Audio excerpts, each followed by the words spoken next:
Oh, landmines and jellyfish. Welcome back to Knives, I guess, and I sang the Big Mac song at Burger King.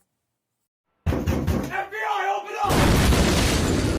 But do me a favor and hit that like button to the terrorists win. And on a previous live stream we went in on, the Knafs Lander 2. That was a good throw. But let's take a look at what we're holding, because it'll bother you if I don't. And you know I love you. So, first things first, and most importantly, the pocket clip is tip up, which is the Lord's carry. We have got the blue G10 here. We got a thumb stud, and we got an axis lock. Let's flick the stud. Wow, that was sad. But we got right about 3 1/4 inches of S35 VN steel. Okay, now that that's out of the way, I carried this thing for a week. I really liked it. I really like this thing still. And, it was overall a great experience carrying it. But of course, we got to the point where it was time to do the Cardboard Slayer live stream on it. So we went ahead and did that. And we wrote down the results more or less. So let's get into this. And when we started at this, and I'll show you later, but we started on a 209 on the electronic edge sharpness tester. Little bit of wear on it, nothing too bad. We went for an hour, and down in the center here we found a 445. We didn't find anything worse than that. There was a bad spot in here though, because about 10 minutes later, the edge crapped out, and we started getting cuts that looked like that right there. And we decided there was a good time to cut this and go ahead and sharpen it. So we sharpened her, and we got her down to a 136, which is a nice sharp edge. Now let's go out to the car hole, and I'll show you the pile of cardboard that we made in that hour and 10-ish minutes on the factory edge. Here you go. Okay, the two ladies that watch and gentlemen, we find ourselves once again back in the car hole, and we're taking a look at the pile of cardboard that the factory edge on the Knafs Lander 2 left. Alright, so it's not a huge pile. It basically filled up one of the boxes that we use, but that's what we've come to expect out of the factory edges on even the nicer steels. Okay, so you can see, that's about what we've been getting out of factory edges on most of our nicer steels. And what that is, for the most part, is just the edge geometry and the heat treatment on the steel and the steel quality.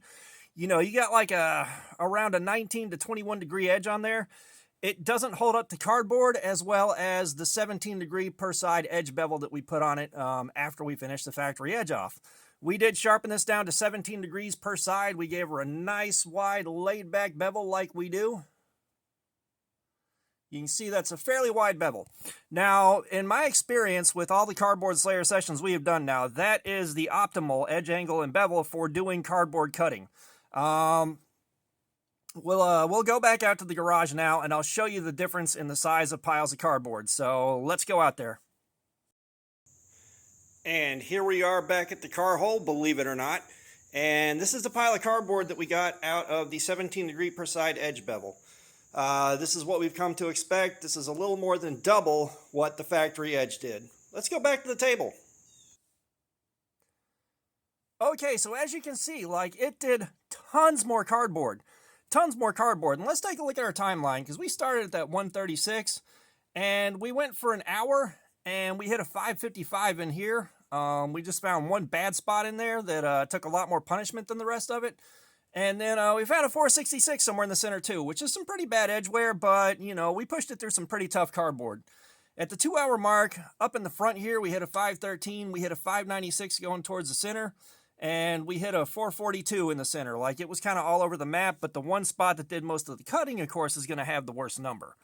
Now, at the 3 hour mark, we found a 496 in the back center here, we found a 556 in the center, and we found a 441 up towards the front. We gave her another 10 or 15 minutes, and our cuts started looking like this, which is to be expected. Once you get up towards 600 and you hit about that 600 mark on the tester, this is what happens with it, and that is a completely devastated edge that needs to be sharpened. So we, of course, went ahead and sharpened this thing up. We wrapped up the live stream, and between the pile of cardboard that we made and the amount of time we spent working on finishing this edge off, it's in line with other S35 VN that we've done. It's right there where it needed to be for the heat treatment and the steel quality. I can't find anything to complain about there. We sharpened her back down. We got a 150. We're going to break out the electronic edge sharpness tester so I can show you what that's all about. And of course, this was kindly provided by you guys through your super chat donations, your channel memberships, what have you. So thank you for that. I'll always be grateful for the support. Huge help. You have no idea. But the way this works, in case you haven't seen one, is it measures the number of grams of force it takes to cut through the wire on this calibrated test clip. The lower the number, the better. And of course, you're going to see some variance in the numbers as you move around the blade a little bit. That's just kind of part of the magic of this thing. It's not the most scientifically rigorous thing on the planet, but it does give you a ballpark idea how your edge is doing. Let's see here. 197, let's see. I didn't quite get that centered properly. Let's try again on the center. With the wire being this thin and being black, I wish I would have used a different color for it, like a white or a silver, something like that. It's a little hard to see against all the other black stuff on there. All right. 176. So yeah, that's a more centered, that's better. Like I said, as you move around on your blade, you're going to see slight variance, but you know, we got her plenty good and sharp. No resistance on the cut. It'll take a good solid working edge. If I spent some more time stropping it and a little bit more time on the finer stones, I probably could have gotten it a little bit sharper, but that's not a bad edge. That's right in line with a lot of our factory edges that we've seen. I'm happy with it. So the last thing to mention is the ergonomics on this. The ergonomics on it were quite solid. I didn't really wind up with any major hot spots, nothing to complain about. Really, overall, quite happy with it. And normally when you have, you know, the liners here spaced apart like this and you don't have a back strap or something like that filling the space in, this part right here, this callus that's slowly fading out on my finger will fall in between those and get chewed to pieces. But the edges on the inside of this are nicely chamfered. Ooh, there's that $5 word again.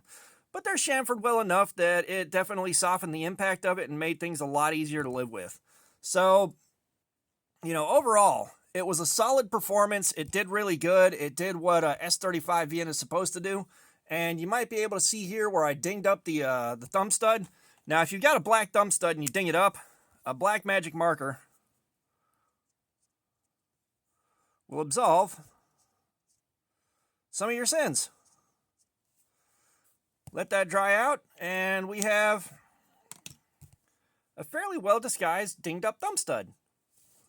So, yeah, like I said, all in, I'm really happy with this thing. Like, it did what it was supposed to do. It gave me the kind of quality that I expected. You know, we always hope that they'll exceed their expectations in the performance. That being said, in this case, it pretty well met expectations. We've done because we're using tougher cardboard now than we did way back when, just because it's the easiest cardboard to have access to. It's tougher than what we used to use. So the numbers being a little bit lower as far as the amount of time spent cutting, completely understandable. Because I know we got like 4 hours on lighter weight cardboard at S35VN the first time we tested it, but we have tested other S35VN on the same cardboard and got pretty much the same performance with the same edge bevel. So that tells me that we are good to go on our heat treatment. We're good to go on overall quality. I mean, this thing's a really nice unit. You know, it's like $129, but you're getting a really good build quality. You're getting really good, nice action on it. You're getting all the parts you want. And you're getting customizability. You can swap these scales out pretty damn easily, and you can buy other scales with all kinds of crazy designs you want. Knafs makes a bunch of options for these things, which I really like. The lunar surface scales I love. That being said, with me not carrying this anymore because I'm on to the next one for review, not worth spending the money on for me, but if I was going to carry this daily for a long time, you better believe, like, you bet your sweet bippy I'd have those for this thing. And one thing that it does have is the ability to front flip. However, I am not good enough with a front flipper to get this any faster than this, and even then I struggle with it. But if you're handy with a front flipper and this is comfortable in your hand, yeah, no problems whatsoever there for you. So, yeah, I can't think of a lot else to add about this outside of it did a good job. It performed exactly like it was supposed to, and I'm very, very happy with this thing overall. Yeah, so all that being said, thanks for looking at my crap. Subscribers, you guys are awesome. I'll keep coming in. I appreciate you so, so much. If you haven't subscribed, please do. We got live streams, regular videos. There's plenty of activities. Comments, I love some feedback. Let me know what you think about this thing or anything else. Of course, I got my Amazon shop linked off to this thing. You don't have to use it, or not to this, but I will have the Knafs website to this linked off. But I do have my Amazon shop linked off. You don't have to use it, but it is the easiest way I've found to show you the cool stuff that I found in the last couple of months. And all that being said, y'all have a nice day.